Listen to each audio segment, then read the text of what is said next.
قدم ہو گئے شبیر کے نزدیک، ایک اور قدم ہو گئے شبیر کے نزدیک، ایک اور قدم ہو گئے شبیر کے نزدیک، ایک اور قدم ہو گئے شبیر کے نزدیک۔ اعوذ باللہ من شر الشیطان اللعین الرجیم، بسم اللہ الرحمن الرحیم۔ الحمدللہ الذی جعلنا من المتمسکین بولایت علی ابن ابی طالب علیہ السلام، اما بعد فقد قال رسول اللہ صلی اللہ علیہ وآلہ انا فی قتل حسین ابن علی حرارۃ فی قلوب المؤمنین لن تبردوا ابدا۔ سب سے پہلے جو آمد ماہ محرم، اور ماہ محرم میں ہماری کیا ذمہ داریاں ہیں، اگر اس حوالے سے گفتگو کی جائے تو موضوع اس قدر اہم اور سینسیٹیو موضوع ہے کہ ایام اذا میں، محرم اور صفر کے مہینے میں مومنین اور مسلمین کی ذمہ داریاں کیا ہیں۔ سب سے پہلے اس بات کو ماننا پڑے گا کہ عزاداری حقیقت میں کن کی عزاداری ہو رہی ہے اور عزاداری کی وجہ کیا تھی۔ عزاداری نواسۂ رسول حضرت محمد مصطفیٰ صلوات اللہ وسلام علیہ کی ہے، اور یہ ایک ایسی عزاداری ہے کہ قتل امام حسین علیہ السلام، شہادت امام حسین علیہ السلام کے حوالے سے نبی کریم صلوات اللہ علیہ امت کو بتا گئے تھے، اور قرآن کی بہت ساری آیتوں سے، جیسے سورہ صافات اور سورہ طٰہٰ کی بہت ساری آیتوں سے پتہ چلتا ہے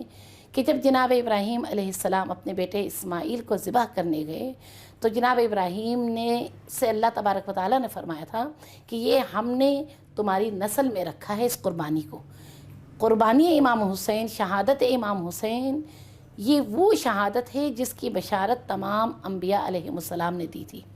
اب جب ہم ماہ محرم میں امام حسین علیہ السلام کے لیے عزاداری کرتے ہیں تو میرا خیال ہے ہماری ذمہ داری یہ ہے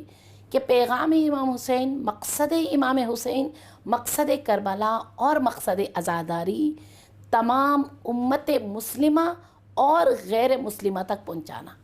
اور یہ ذمہ داری اس وقت عزاداروں کی، صاحبان منبر کی اور عزاخانوں کی ہے، کیونکہ روایات میں ہے جب امام زمانہ علیہ السلام کا ظہور ہوگا، جو ان کا نعرہ ہوگا، جو وہ آواز بلند کریں گے، کیا فرمائیں گے؟ امام حسین علیہ السلام کا نام لیں گے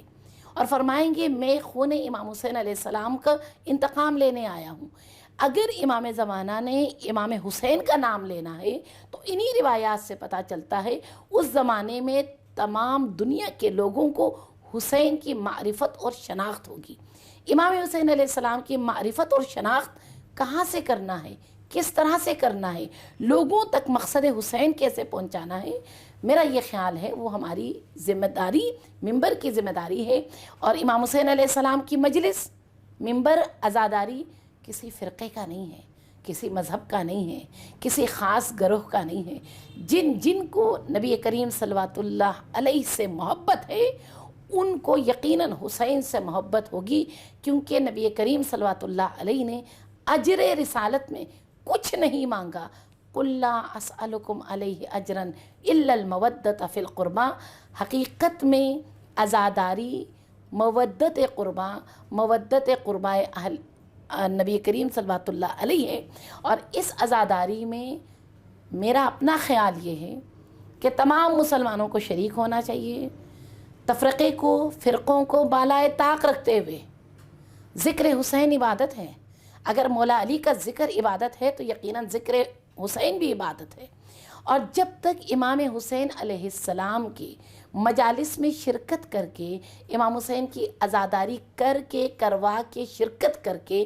جب تک یہ قدم نہیں اٹھائیں گے، تب تک ظالم کے سامنے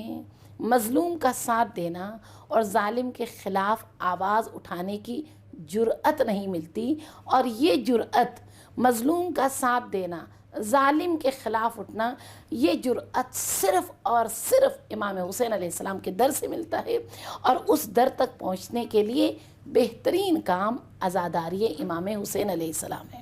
اور ہم دیکھتے ہیں پروردگار عالم نے قرآن میں فرمایا وَاعْتَصِمُوا بِحَبْلِ اللَّهِ جَمِيعًا وَلَا تَفَرَّقُوا، اللہ کے رسی کو مضبوطی سے تھام لو، تفرقے میں نہ پڑو۔ تو یقیناً امام حسین علیہ السلام کی جو عزاداری ہے اس کا سب سے بڑا مقصد یہ ہے تفرقے سے نکلیں، ایک دوسرے کو کفر کے فتوے مت دیں، ایک دوسرے سے نفرت نہ کریں۔ اللہ تبارک و تعالیٰ فرماتا ہے انما المؤمنون اخوہ، مومن آپس میں بھائی بھائی ہیں۔ تمام مسلمان اپنے آپ کو اسلام کے بعد کا درجہ ایمان کا ہے، ہر مسلمان اپنے آپ کو مومن سمجھتا ہے، تو مومن ہونے کا تقاضا یہ کہ مومن مومن کا بھائی ہے، اور مومن مومن کے لیے آئینہ ہے، ایک دوسرے کے عیب کو چھپاتا ہے۔ تفرقے سے نکلیے، جب تک مسلمان تفرقے میں بٹے رہیں گے، اور قرآن کی آیات کے مطابق خود تفرقہ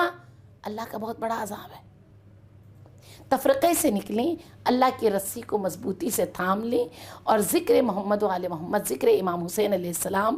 قائم بھی کریں اور اس میں شریک ہونے والے بنیں، اور کسی بھی فرش عزا میں، چاہے وہ صاحبان منبر ہوں، چاہے وہ سننے والے ہوں، چاہے وہ کروانے والے ہوں، کسی بھی اس قسم کی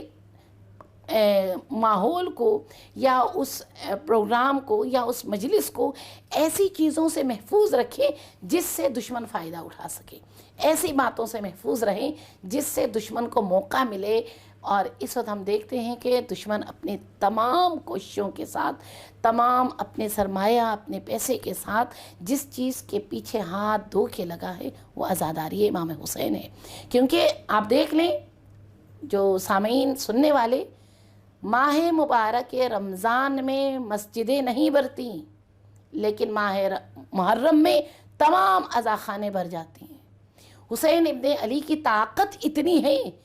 کہ ہر قسم کے لوگوں کو فرش عزا تک لے کر آتا ہے۔ اور ہم دیکھتے ہیں ماہ رمضان میں اگر مسجد میں 4 صفیں ہیں تو ماہ محرم میں تاسوعہ اور عاشورہ کی رات دل دھرنے کی جگہ نہیں ہے۔ یہ وہ طاقت ہے حسین کی کہ جب آپ امام حسین کے در پہ آتے ہو تو یہ وہ در ہے، وَابْتَغُوا إِلَيْهِ الْوَسِيلَةَ، اللہ تک پہنچنے کے لیے وسیلے کی ضرورت ہے، اور قرآن کے مطابق وہ وسیلہ محمد و آل محمد علیہ السلام ہے۔ اور ہماری عزاداری ایسے وسیلہ بنے جو مومن کو معراج تک لے جائے، مسلم کو ایمان کے درجے تک لے آئے، اور غیر مسلم کو قرآن کے در پہ جھکا دے۔ اگر یہ ذمہ داریاں ممبر نبھا لے تو ہمارا یہ خیال ہے کہ اس کا نتیجہ جو ہے دنیا میں امن، دنیا میں مظلوم کی حمایت، دنیا میں ظالم کو تنہا کرنا۔ اور اگر ایسی سچویشن بن جائے تو یقیناً ہم نے امام زمانہ کے ظہور کے راستے ہموار کیے ہیں۔ والسلام علیکم ورحمۃ اللہ وبرکاتہ۔